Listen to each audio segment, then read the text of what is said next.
कहानी की शुरुआत में हम जंगल के बीच पहाड़ के ऊपर एक घर देखते हैं जहां विलियम नाम का एक आदमी अकेला रहता है। अपनी रिसर्च के लिए विलियम कई महीनों से इस सुनसान जंगल में रह रहा था, लेकिन एक दिन उसे एक सांप काट लेता है जिससे वो घबरा जाता है कि कहीं जहर उसके शरीर में ना फैल जाए। इसी घबराहट में उसका फोन भी पहाड़ से नीचे गिर जाता है, यानी अब वो किसी को मदद के लिए बुला नहीं सकता। इसीलिए वो खुद ही अपना हाथ काट कर जहर निकालने की कोशिश करता है और जल्दी से घर आकर बहुत सारा पानी पी लेता है। कुछ देर बाद विलियम होश हो जाता है। जब उसे होश आता है तो उसे बार बार हेल्सिनेशन होने लगते हैं, क्योंकि सांप के जहर का कुछ असर अभी भी बाकी था। इसी तरह वो एक दिन तक पड़ा रहता है। एक दिन वो बाहर से हेलीकॉप्टर की आवाज सुनता है और उसकी दरवाजे पर कुछ साइंटिस्ट उसे अपने साथ ले जाने आए होते हैं। शायद बाहर की दुनिया में कोई इमरजेंसी आ गई, लेकिन अंदर विलियम कोई आवाज नहीं कर पाता और साइंटिस्ट ये सोचकर चले जाते हैं कि अंदर कोई नहीं है। कुछ दिनों बाद आखिरकार जहर का बचा खुचा असर भी विलियम के शरीर से निकल जाता है और वो खुद को हेल्दी महसूस करने लगता है। हालांकि हो सकता है कि उसके शरीर में अभी भी थोड़ा जहर बाकी हो। फिर भी वो अपनी गाड़ी स्टार्ट करता है और वापस शहर की तरफ निकल पड़ता है। लेकिन जब वो शहर पहुंचता है तो पूरी तरह हैरान रह जाता है। वो देखता है कि शहर पूरी तरह बदल चुका है। किसी भी सड़क पर एक भी इंसान जिंदा नहीं है। पूरी दुनिया का सामान बिखरा पड़ा था।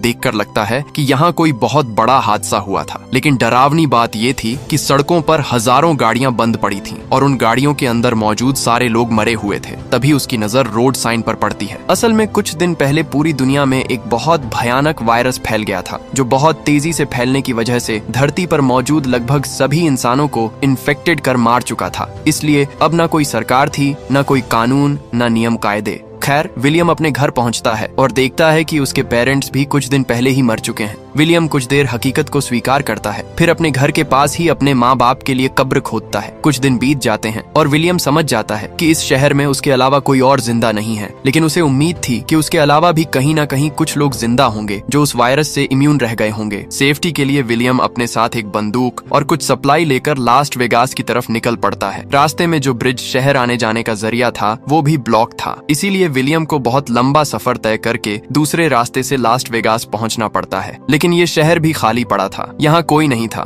बड़े बड़े होटल और कैसिनो बिल्कुल सूने थे। आखिरकार विलियम थक कर एक फेमस होटल में रहना शुरू कर देता है। अब क्योंकि यहाँ उसके लिए सब कुछ फ्री था, इसलिए वो महंगी महंगी वाइन पीने लगा है। लेकिन अगले दिन रात को उसके पास दो सर्वाइवर आते हैं, मिल्टन और एन, जो विलियम की तरह उस वायरस से इन्फेक्टेड नहीं हुए थे। वे बताते हैं कि पिछले कुछ दिनों से वे भी ऐसे ही महंगे होटलों में रह रहे हैं। मिल्टन उसे आखिरी टीवी ब्रॉडकास्ट दिखाता है जिसमें बताया गया था कि साइंटिस्ट इस नए वायरस का कोई एंटीडोट नहीं बना पाए। इसके बाद अलग अलग देशों में गृह युद्ध शुरू हो गए। लोग दवाइयों के लिए एक दूसरे को मारने लगे और कुछ ही दिनों में दुनिया के सारे इंसान या तो वायरस से मर गए या फिर खून खराबे में। साथ ही विलियम को पता चलता है कि वायरस आने के बाद मिल्टन और एन आज पहली बार किसी जिंदा इंसान को देख रहे हैं, यानी अब धरती पर जिंदा बचे लोगों की संख्या बहुत ही कम है। वो ये भी जानता है कि इतने दिनों अकेले रहने की वजह से मिल्टन और एन की मानसिक हालत खराब हो चुकी है। एन यहाँ रिवील करती है कि उसने वीडियो कॉल पर अपने पति और बच्चे को मरते हुए देखा था, जिसकी वजह से उसकी जीने की उम्मीद ही खत्म हो गई है। अब विलियम कुछ दिनों तक उनके साथ उसी महंगे होटल में रहने लगता है। इतने महंगे और ब्रांडेड कपड़े फ्री में पड़े होने के बावजूद विलियम को अब कुछ भी अच्छा नहीं लगा। ऐसा लगता है जैसे ब्रांड की कीमत भी इंसानों के साथ ही खत्म हो गई हो। मिल्टन बताता है कि वो एक बड़ा बिजनेसमैन था, उसने बहुत कुछ कमाया था, लेकिन अब ना उसके पास उसकी शोहरत है और ना ही उसका फैमिली। मिल्टन अपने साथ एक गन रखता है ताकि उसकी मदद से वे तीनों अपनी जिंदगी खत्म कर सकें। ये सुनते ही विलियम घबराकर बाहर चला आता है, क्योंकि वो अभी भी जीना चाहता था। तभी उसे पीछे से गोली चलने की आवाज सुनाई देती है, यानी मिल्टन और एन ने खुद को खत्म कर लिया था और इस तरह विलियम फिर से बिल्कुल अकेला रह जाता है। विलियम को लगने लगता है कि अब पूरी दुनिया में वही अकेला इंसान बचा है। वो गाड़ी बहुत तेज चलाकर शहर से बाहर निकल जाता है। रास्ते में उसे एक कुत्ता दिखाई देता है जिसे वो अपना साथी बनाकर अपने साथ रख लेता है और उसका नाम लकी रख देता है। इसके बाद वो लाइब्रेरी जाकर कुछ सर्वाइवल बुक्स ले आता है और अपने पुराने घर लौट आता है, जहां अब वो लकी के साथ रहने लगा है। आसपास के स्टोर्स में जितना भी खाना बचा था उससे वे काफी समय तक चल सकते थे और आगे चलकर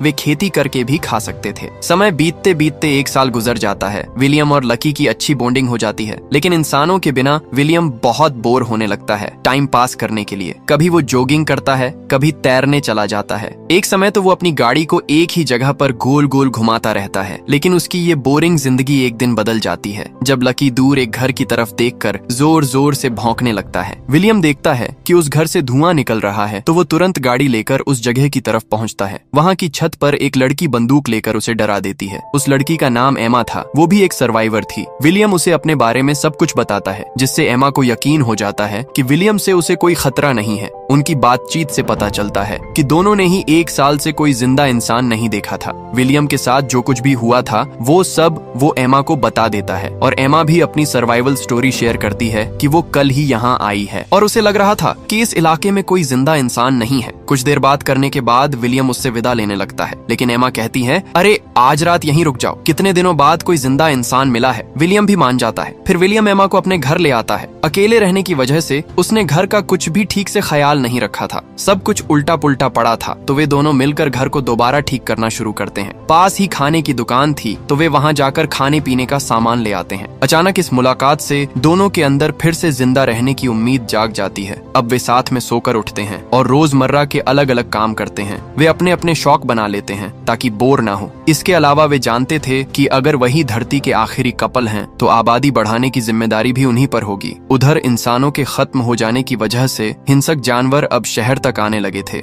समय के साथ विलियम अपने घर पर सोलर पैनल लगा देता है ताकि उनका घर पूरी तरह से रेडी हो जाए। कुछ ही दिनों बाद एमा प्रेग्नेंट हो जाती है। वो बहुत खुश थी, लेकिन विलियम परेशान था। वो सोच रहा था कि क्या इस पोस्ट एपोकैलिप्टिक दुनिया में बच्चे को लाना सही होगा या नहीं। ऊपर से डिलीवरी कैसे होगी, ये भी एक बड़ी चिंता थी। इसीलिए विलियम लाइब्रेरी जाकर बेबी डिलीवरी से जुड़ी किताबें पढ़ने लगता है। समय के साथ उनका घर हर तरह से सेफ हो जाता है। घर में सोलर पैनल लग चुके थे, इसलिए अब वे फ्रिज में खाना स्टोर कर सकते थे। साथ ही वे कई मुर्गियां और कुछ गायें पालना शुरू कर देते हैं, जिनसे उन्हें अंडे और दूध मिलने लगता है। उनके पास ही एक बड़ा हरा भरा गार्डन था। इंसानों के खत्म होने के बाद हवा भी अब साफ और शुद्ध हो चुकी थी, लेकिन समय के साथ उन्हें एक बड़ी प्रॉब्लम का सामना करना पड़ता है। दरअसल उनके आसपास के इलाके में चूहों की संख्या लगातार बढ़ती जा रही थी और अब तो वे उनके घर की तरफ आने लगे थे। इसलिए वे घर के आसपास का कचरा जलाने लगते हैं ताकि चूहे पास ना आए। लेकिन जब ये आइडिया काम नहीं करता तो वे अपने पूरे घर को सील कर देते हैं। एक रात एमा कहती है कि वे जल्द ही चूहों की कोई ना कोई सॉल्यूशन निकाल लेंगे और फिलहाल वो अपने आने वाले बच्चे को लेकर खुश है। अगले कुछ हफ्तों में विलियम दूर दूर से कुछ बिल्लियां लेकर आता है, जिससे उनके शहर में चूहों की संख्या कम होने लगती है और आखिरकार वो दिन आ ही जाता है जब एमा की डिलीवरी होती है। वे दोनों इस दिन के लिए बहुत तैयारी कर चुके थे, इसलिए विलियम की मदद से आखिरकार एक हेल्दी बेबी गर्ल पैदा होती है। इसके बाद वे शहर में जाकर अपना एड्रेस पेंट कर देते हैं ताकि अगर कोई और बचे हुए लोग कभी इस शहर में आए तो वो एड्रेस देखकर विलियम के घर तक पहुंच सके। समय बीतते बीतते 6 साल गुजर जाते हैं। एक दिन जब विलियम गाड़ी से घर लौट रहा होता है तो रास्ते में उसकी गाड़ी का एक्सीडेंट एक बाघ से हो जाता है। जब विलियम उस बाघ को ध्यान से देख रहा होता है तभी अचानक उसे एक छोटी लड़की दिखाई देती है जो विलियम को देखकर डर के मारे भागने लगती है। विलियम उसे पकड़ लेता है और कहता है कि वो उसके साथ उसके घर चले, लेकिन वो लड़की बहुत ज्यादा डरी हुई थी, इसलिए विलियम उसे एक सेब देता है। सेब देखकर लड़की को यकीन हो जाता है कि वो उसे नुकसान नहीं पहुंचाएगा। फिर वो लड़की विलियम की गाड़ी में बैठकर उसके घर तक आती है। वहाँ पता चलता है कि अब विलियम के 2 बच्चे हैं। बड़ी बेटी हीर के जन्म के 2 साल बाद उनका एक बेटा होता है जिसका नाम इलेक्स है और एमा अब तीसरे बच्चे की प्रेग्नेंट है। शायद अब पूरी दुनिया की आबादी यही 2 लोग बढ़ाने वाले हैं। खैर, खुशखबरी ये होती है कि शहर में लिखे उनके एड्रेस की वजह से 2 सर्वाइवर उनके पास पहुंच जाते हैं, लेकिन वो छोटी लड़की अब भी डरी हुई थी, इसलिए वो ट्रक से नीचे नहीं उतरती। कोई भी उसे जबरदस्ती नहीं करता। उस दिन पूरी रात वो लड़की ट्रक में ही बैठी रहती है। सुबह जब मरीना उसे खाना देने जाती है तो वो लड़की उस पर हमला करने की कोशिश करती है। तब मरीना उसे अपनी कहानी सुनाती है कि कैसे वो जॉर्ज के साथ इधर उधर जिंदा लोगों की तलाश कर रही थी और आखिरकार उन्हें विलियम का लिखा हुआ एड्रेस मिला। बातों बातों में मरीना उसे घर के अंदर ले आती है और उसे नहाने के लिए भेज देती है। इसके बाद मरीना लड़की के बैग से कुछ अजीब सी ड्राइंग्स निकालती है। साथ ही वहाँ एक लेटर भी मिलता है जिस पर लड़की का नाम ईबी लिखा होता है। मरीना वो लेटर सबको दिखाती है और बताती है कि ये लेटर ईबी की माँ ने लिखा था। उसमें लिखा था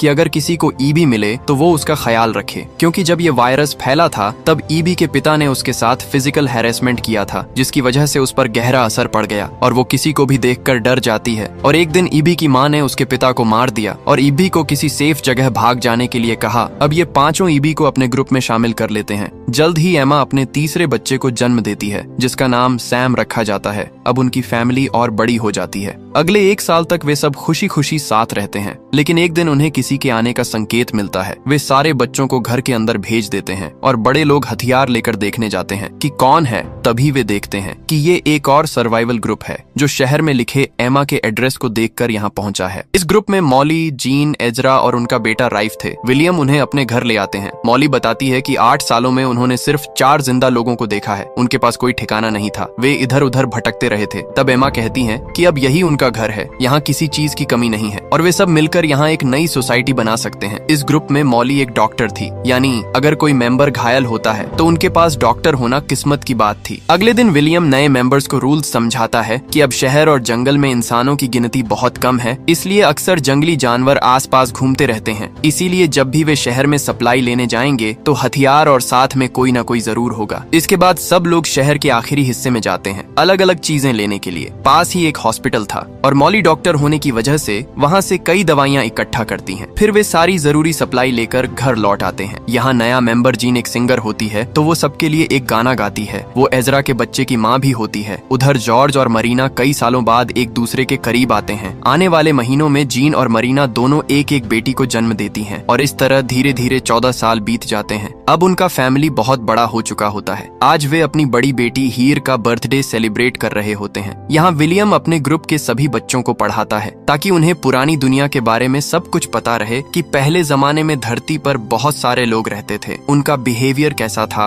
वे क्या करते थे और आगे चलकर उन्हें किस तरह जीना चाहिए। ये सारी बातें वो बच्चों को समझाता रहता है। एक दिन वहाँ एक भयानक तूफान आता है। तभी विलियम को याद आता है कि उनका डॉग लकी घर के अंदर नहीं है। विलियम जल्दी से उसे ढूंढने बाहर निकलता है और देखता है कि बेचारा लकी एक पेड़ के नीचे दबकर मर चुका है। ये देखकर विलियम और एमा दोनों बहुत टूट जाते हैं, क्योंकि जब विलियम ने जीने की उम्मीद छोड़ दी थी तब उसे लकी मिला था, यानी एमा से भी पहले लकी उसके साथ था। वे अपने गार्डन में लकी के लिए एक कब्र बनाते हैं और उसे अपने ग्रुप का पहला मेंबर का दर्जा देते हैं। इसके बाद एक दिन जब विलियम अपने बच्चों को खेलते हुए देख रहा होता है तभी एक बाघ उनके गार्डन में घुस आता है। विलियम तुरंत अपने बच्चों को बचाने के लिए उस बाघ के सामने चला जाता है। जब तक कोई उसे बचाने आता तब तक बाघ उसे बुरी तरह घायल करके भाग जाता है। सब मिलकर विलियम को बचाने की कोशिश करते हैं। उसके शरीर से बहुत ज्यादा खून बह चुका था, लेकिन किस्मत से उनके पास डॉक्टर और दवाइयां होने की वजह से विलियम की जान बच जाती है। उधर एमा अपने गन के साथ बाघ को ढूंढकर उसे मार देती है ताकि आगे से वो बाघ किसी को नुकसान ना पहुंचा सके। इसके कुछ ही हफ्तों बाद विलियम फिर से काम पर लग जाता है। अब 17 साल पूरे हो चुके हैं और सभी बच्चे काफी बड़े हो गए हैं। विलियम अपने बेटे एलेक्स और सैम को सरवाइव करने के सारे ट्रिक्स सिखा रहा था। इसी बीच एजरा का बड़ा बेटा राइफ विलियम की बेटी हीर को पसंद करने लगता है। वे हमेशा साथ रहते हैं।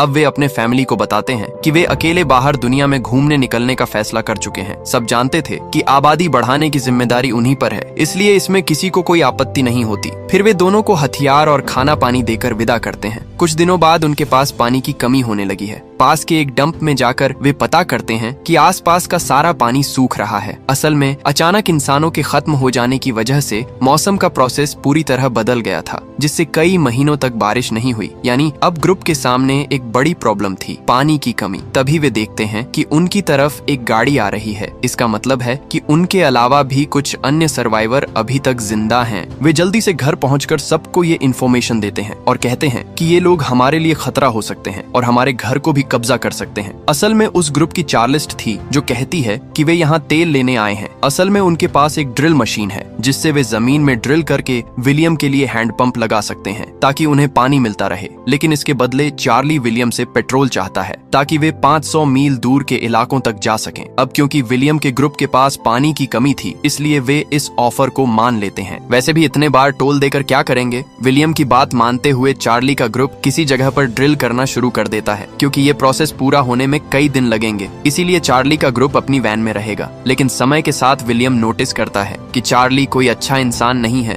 उसकी बातों से पता चलता है कि एक समय उसने कुछ रिसोर्स के लिए कई सर्वाइवर्स को मार दिया था। ये सब जानने के बाद विलियम अपने ग्रुप से अकेले में कहता है कि चार्ली से सावधान रहें और अपने घर की सुरक्षा भी सुनिश्चित करें। एमा कहती है कि वैसे भी वे ड्रिल खत्म करने के बाद चले जाएंगे, इसलिए ज्यादा चिंता करने की जरूरत नहीं है। खैर अगले 2 दिनों तक ड्रिलिंग जारी रहती है और आखिरकार 4 दिन बाद वे नीचे से पानी निकालने में सफल हो जाते हैं। इस पर सभी बहुत खुश होते हैं। विलियम कहता है कि अब उनका डील पूरा हो गया है और वे चार्ली का सारा पेट्रोल लेकर यहाँ से जा सकते हैं। रात को सब मिलकर सेलिब्रेट करते हैं। हालांकि विलियम तनाव में था क्योंकि उसे लग रहा था कि चार्ली एक खतरनाक इंसान है और इतना आसानी से नहीं जाएगा। रात को सब सो जाते हैं। तभी विलियम बाहर से किसी की चीख सुनता है। वो बाहर निकलकर देखता है कि चार्ली एक कमरे से बाहर आता है और बाहर उसका दोस्त साइलस पहरा दे रहा है ताकि अगर कोई आता है तो उसे तुरंत इशारा कर सके। विलियम तेजी से उस कमरे में जाता है जहां ईबी रो रही होती है। चार्ली ने उसके साथ जबरदस्ती की थी। विलियम तुरंत ये बात अपने ग्रुप को बताता है। अब बाकी मेंबर्स कहते हैं कि चार्ली के ग्रुप के पास बहुत सारे हथियार हैं और उन्होंने उसे ये कहते हुए भी सुना था कि वो अब यहाँ से जाने वाला नहीं है। तब विलियम कहता है फिर तो उसे मारना ही पड़ेगा, वरना मैं अपने ग्रुप के लोगों को ऐसे ही हैरेस होते हुए नहीं देख सकता। आज उसने ईबी के साथ किया है, कल किसी और के साथ करेगा। बाकी लोग उसकी बात से सहमत होते हैं, लेकिन साथ ही डिस्कस करते हैं कि वैसे भी अब दुनिया में इंसान बहुत कम बचे हैं, इसलिए किसी को मारना सही नहीं है। मगर विलियम समझाता है कि अगर वे चार्ली को नहीं रोकेंगे तो उनकी फैमिली सेफ नहीं रहेगी। आखिरकार सब मान जाते हैं कि अगर चार्ली को मार दिया जाए तो उसके ग्रुप के बाकी लोग शायद कुछ नहीं करेंगे। प्लान के मुताबिक रात में वे चार्ली को चारों तरफ से घेर लेते हैं। चार्ली के ग्रुप को पता भी नहीं चलता और विलियम चार्ली को सीधे मार देता है। हालांकि विलियम को बहुत बुरा लगता है क्योंकि ये पहली बार था जब उसने किसी की जान ली थी, लेकिन उसने ये अपने ग्रुप की सुरक्षा के लिए किया। अगली सुबह विलियम का ग्रुप चार्ली के ग्रुप को बता देता है कि वे बदला लेने के बारे में ना सोचे। अगर वे चाहे तो यहीं रह सकते हैं, लेकिन उन्हें सबके साथ मिलकर काम करना होगा और अगर वे जाना चाहते हैं तो अभी हमेशा के लिए जा सकते हैं। चार्ली के ग्रुप के ज्यादातर लोग यहीं रहने का फैसला करते हैं, लेकिन चार्ली का बेस्ट फ्रेंड साइलस बहुत गुस्से में होता है। उसे विलियम से नफरत हो जाती है क्योंकि उसकी नजर में उन्होंने उसके दोस्त चार्ली को अचानक हमला करके मार दिया था। उसे डर था कि कहीं वो दोबारा किसी पर हमला ना कर दे। चार्ली के साथी बताते हैं कि वो पहले से ही जानते थे कि चार्ली बुरा इंसान था। वो लीडर होने का गलत फायदा उठाता था। इसके अलावा वो अपने ही ग्रुप की औरतों के साथ भी ऐसा ही करता था, इसलिए अब वे खुश थे कि वो मर चुका है। साइलस ही अकेला था जो चार्ली की मौत पर दुखी था, इसलिए विलियम उसे ग्रुप से बाहर निकाल देता है। थोड़ी देर बाद साइलस वापस आने की कोशिश करता है क्योंकि उसका पूरा ग्रुप तो यहीं रह गया था और वो बाहर अकेला कैसे सरवाइव करता, लेकिन विलियम उसे अंदर आने नहीं देता क्योंकि साइलस चार्ली के गलत कामों में उसका साथ देता था। सज्जा के तौर पर उसे हमेशा के लिए वहाँ से निकाल दिया जाता है। समय और आगे बढ़ता है और अब पूरे 20 साल बीत चुके होते हैं। इंसानों के बिना पूरी धरती पूरी तरह बदल चुकी थी। विलियम के ग्रुप के सारे बच्चे मिलकर एक प्लेन बनाने पर काम करने लगते हैं। विलियम का बेटा कहता है कि कुछ समय में वे इस प्लेन को पूरी तरह परफेक्ट कर देंगे जिससे वे पहाड़ से आसानी से नीचे आ जा सकेंगे। लेकिन कुछ समय बाद देखा जाता है कि उनके ग्रुप के मेंबर्स एक एक करके बीमार पड़ने लगते हैं। जल्दी ही उन्हें एहसास होता है कि आधे से ज्यादा लोग फिर से वायरस से इन्फेक्टेड हो चुके हैं और उनमें वही सिम्पटम्स दिख रहे थे जो 20 साल पहले उस वायरस में थे। डॉक्टर मॉली बताती है कि हालांकि वे पहले वाले वायरस से इम्यून हो चुके थे, लेकिन समय के साथ वो वायरस और इवोल्व हो गया है। हालांकि इस नए वायरस का असर इतना पावरफुल नहीं है और वे जल्दी ही इसका कोई ना कोई इलाज निकाल लेंगे। जो मेंबर्स अभी ठीक थे वे बीमार लोगों की देखभाल करने लगते हैं। यहाँ विलियम के बेटे सैम की हालत सबसे ज्यादा खराब थी, जिससे सब बहुत टेंशन में थे। इसी बीच एक दिन अचानक उनकी बेटी ही अकेले घर लौट आती है जो राइफ के साथ बाहर गई थी। हियर अपने सफर की घटनाएं बताती रहती है। वो कहती है कि उसने गाड़ी लेकर शहर के अंदर और बहुत दूर दूर तक का सफर किया। वे रोज नए नए जगहों पर जाकर जिंदा लोगों की तलाश कर रहे थे, लेकिन हर घर हर शहर में उन्हें कोई नहीं मिला। वे कोशिश कर रहे थे कि कहीं कोई जिंदा इंसान मिल जाए। लेकिन एक दिन जब वे किसी पहाड़ पर कैंपिंग कर रहे थे तभी उन्होंने एक आदमी को देखा। वे उसका पीछा करने लगे, लेकिन तब तक वो आदमी वहां से निकल चुका था। कुछ समय बाद वही आदमी पीछे से आता है और राइफ पर चाकू रख देता है और हमें पता चलता है कि वो कोई और नहीं बल्कि साइलस था, वही चार्ली का बेस्ट फ्रेंड जिसे विलियम ने पहले बाहर निकाल दिया था। बदले की भावना में साइलस राइफ को मार देता है और हियर भी उसकी मदद करती है। हियर राइफ के पास पहुंचती है, लेकिन तब तक बहुत देर हो चुकी थी। तुरंत इलाज न मिलने की वजह से राइफ वहीं मर जाता है। उन्हें तीर के पास दफन किया जाता है। इसके बाद हियर घर लौटती है। रास्ते में गाड़ी का तेल खत्म होने की वजह से उसे बाकी का रास्ता पैदल ही तय करना पड़ता है। यहीं से हीर को पता चलता है कि उनके अधिकांश ग्रुप के मेंबर्स फिर से उसी वायरस से इन्फेक्टेड हो गए हैं। हालांकि ये वेरिएंट पहले जितना पावरफुल नहीं था। डॉक्टर मॉली उनके इलाज के लिए सैम का बुखार कम करने हेतु उसे ठंडे पानी में डुबोती है। कुछ ही समय बाद डॉक्टर मॉली द्वारा दी गई दवाइयां लेने से सभी फिर से स्वस्थ हो जाते हैं, लेकिन ये दवा सैम पर असर नहीं करती। सैम अपने माता पिता से आखिरी बार बात करके दुनिया छोड़ देता है। इन सब घटनाओं के बाद विलियम पूरी तरह टूट जाता है। सैम के अलावा